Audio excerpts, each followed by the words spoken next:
Hi, I'm JJ. Today I'm going to share with you my TBR for August.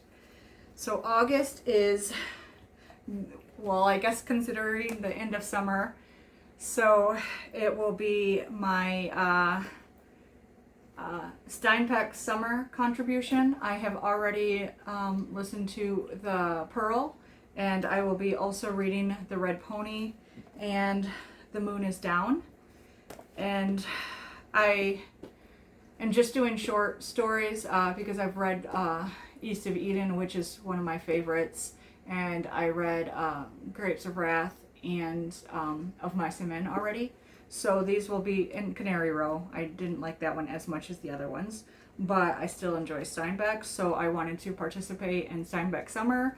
But since I'm also trying to participate in the end of Big Book Summer, I have to do the small contributions this time. I'm actually really excited about The Moon is Down.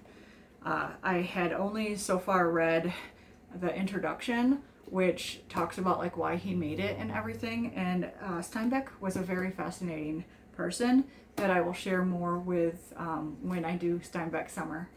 So keep that in mind. August is also Women in Translation Month. So I am finishing up Human Acts, and I will be starting the birth canal. This is an Indonesian piece. The other one is Korean, and I will give you the links to that author there because I forget her name, and I don't want to get it wrong. So. But I'm really excited. This one seems like it's a like multiple storylines. So you do multiple part of Indonesian history, which I'm really excited about. I've been wanting to read this book for a long time, and other books came up, especially when I'm trying to do some of the challenges. So I'm really excited that this fits into a challenge and gives me a chance to read it sooner.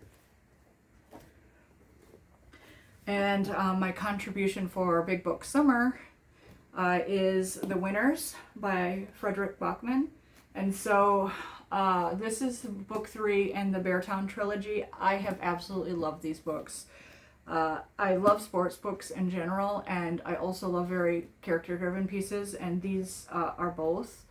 So it does small town life really great. It does multiple characters, and just having them be all complex and interesting and so like flawed in a way that at least for most of them you really like them and identify with them. Some of them are flawed in ways that you do not like at all, but for the most part it's a very enjoyable read, but a very difficult read at times just because of the subject matter, because the first book took place occurred because a girl was raped by one of the main hockey stars, and so the town mostly all took his side, and so it separated the town. But then when it came out that she was telling the truth, and it kind of fractured the community even more, because some people felt bad for taking the wrong side and rallied around her, and others kind of doubled down on, well, it should have stayed about hockey. It should not have been anything about outside of hockey. Why are we letting it ruin us, and type of thing. So it was just a really great meditation on the complexities of a small town, of a sports town, of families, especially friends being divided, families being divided, and it was phenomenal. And it was actually the first Frederick Bachman thing I've read. So I've read his second book, which was Us Against You, and now the last book in the series is The Winners. And I will definitely be reading more of his stuff. It took me a little while to get into his writing style, because he does write not multiple points of view. It's more, he kind of is this all-seeing type of narrator and just tells you each person and each character and what they're feeling and everything like that. So that took a little while to get used to his use of language and his use of descriptions and stuff. But once I was there, I was all aboard, and I actually highlighted a lot of stuff in both of those books just because of the way he makes you feel and makes you think and stuff. They're really good books. And then this one is 100 Years of Solitude, which has been on my TBR for a long time, and I am now going to do a buddy read with Angelina from Books Do Things to Me. And so I'm excited.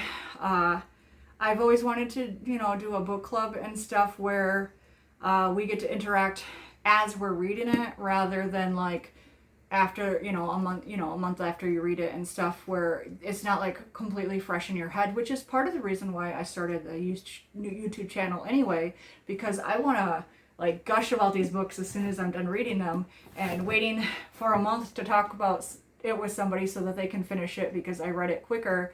It was just frustrating because then I lost my intensity and excitement about that story. So doing a buddy read for the first time is something I'm really excited about. And it will be a reread for her, but the first time I'll be reading this, and it's my first time I've read anything by Gabriel Garcia Marquez, but I really want to read Love in the Time of Cholera as well. So I'm really hoping that I enjoy this, just so that I know that I can go into his other stuff and read it. But I'm going to read that one anyway, just because not every book, from authors you love, hits the same, and some you just resonate with, and others you don't. So whether or not I love this as much as I'm hoping I'm going to, I'm still excited to read his other works as well. So that is going to be my August reading. And then in addition, I'm still trying to make my way through the audiobooks on my TBR list, and it gets frustrating because I thought I was about done, and then they just added like several more that will now expire by the 19th and then the 26th. So all month I will be only listening to the audiobooks that are expiring on my Audible membership, because they were the free books that I had in my TBR. And so I hope that I don't have any library books due in. I'll have to postpone those, or see about what to do with those to try to work them in. But I definitely know that I want to make my way through that TBR for my audiobooks. So August will be a lot more reading once again, but good thing reading is something that I love. So stay tuned, enjoy, and happy reading.